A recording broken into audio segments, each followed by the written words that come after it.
Through the first 5 games of the season, the Warriors had struggled a bit, and the Steph Curry slander was coming in thick, despite putting up great numbers except for the one category he's most known for, three-point shooting.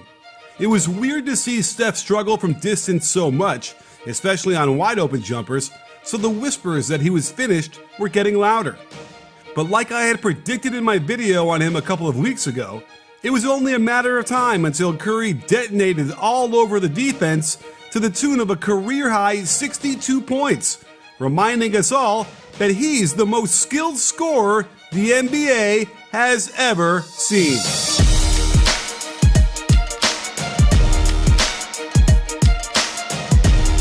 With no offense to the other most skilled players in the NBA, and there certainly can be a debate about this, it was interesting that Steve Kerr weighed in about this subject right after the game, making the point that at Steph's size and athletic ability, it might be even more impressive what Curry can do with the basketball.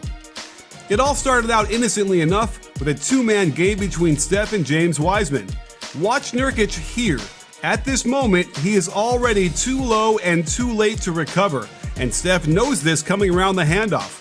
One dribble to get some more space in order to get good alignment going to his right, and the seal has been broken. Steph drew 9 fouls for free throws last night, a key way to get to such a lofty point total, and it was a unique choice to put your point guard at the elbow in horns, a position normally reserved for the center and power forward. The brush screen by Wiggins gets Steph coming around for another handoff, and I dig the right step towards the sideline for a little space, but then the left step towards the hoop into the opening for the finger roll and contact.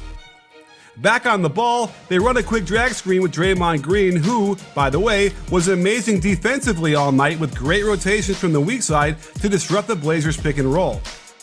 Portland will switch this, and Covington was already worried about a second foul, so Steph puts him into a dance out top, through the legs behind the back, stopping through the legs gets Covington's hips completely turned, and Nurkic is too slow and earthbound to have any effect on this drive. Steph clearly was amped up to go against Dame Lillard, a friend and rival and deep off-the-dribble bomb brother. On this sideline out of bounds, something got a little screwy, as Steph seemed to be waiting to screen somebody that never came, but he finished the play curling around the Oubre screen. Well defended by Dame until the left foot sidestep gets enough space where Dame doesn't get a hand up and Steph is cooking. Something was a little off on this sideline out of bounds play too, since this handoff positioning was the opposite of normal, but Oubre makes something happen splitting defenders with Gary Trent Jr. foolishly reaching in off of Steph like this. Unclear why he didn't take this open corner 3, and a swarm of defenders were all there to contain the drive until they were not. With Enes Kanter in, you can bet they're going to just ball screen for Steph with his man. Kanter did well to meet him above the 3-point line, but that just means Melo is the last line of defense at the rim, he doesn't rotate, and is a beauty of an off-foot layup finish. Curry spends more time off-ball than most lead guards in the NBA, and it's helpful the Warriors have forwards like Draymond and Eric Pascal who can bring the ball up. Dame top-locks Steph to guard against a cut to the perimeter, so Curry takes him to the block. This pistol action is an automatic as they set the pin down into handoff. At this point, Steph knows it's already too late for Kanter, who needs to be a step and a half higher. A quick release to his left means his body is already in alignment on the catch, and the ball drops through. We can't quite see what happened on this play due to TV coverage, but I don't know why Kanter is 30 feet from the basket by himself, essentially setting a screen on his own man. Nobody else wants to help on the shot, and Steph executes a double pump inside hand reverse. To end the quarter, file this under what the heck is the defense doing? We're talking Steph Curry here, so gambling on a steal here is silly by Gary Trent Jr. Next, what is Covington doing going for the playground reach around, giving Steph a free run to the hoop?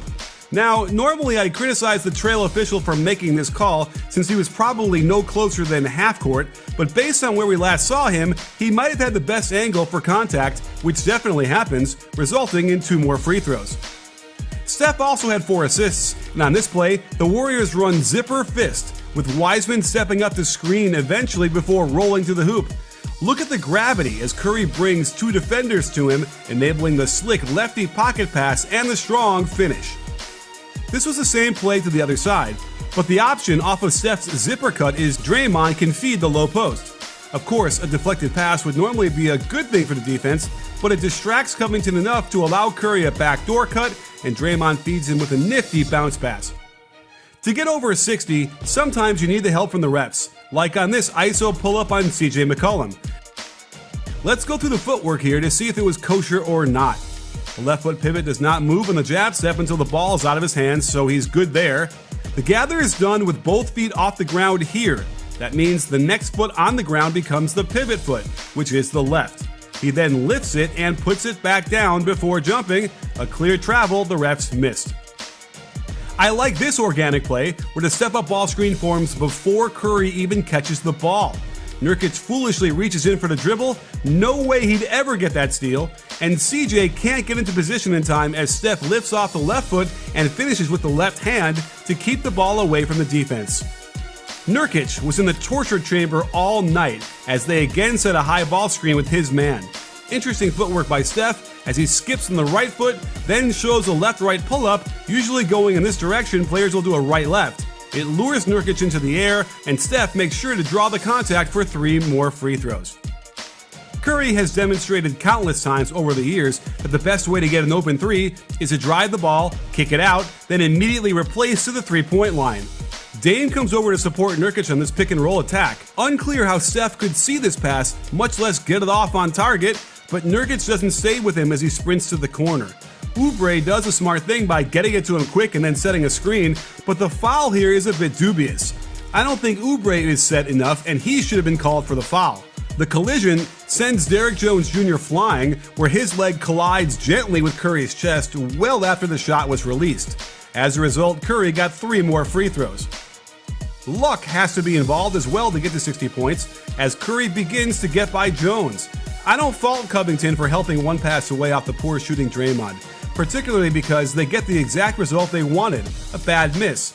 But the air ball improbably goes right to Steph, and to make matters worse, there is contact on the layup for the and one.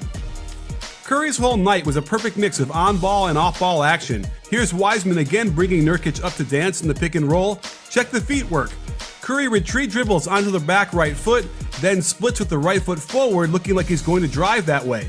Trent Jr. hops to cover that direction, but Steph was always intending to cross over. Again, the old fundamentals would have Steph go right-left into the shot, but he flips it for consistency and left-rights it through contact and into the hoop.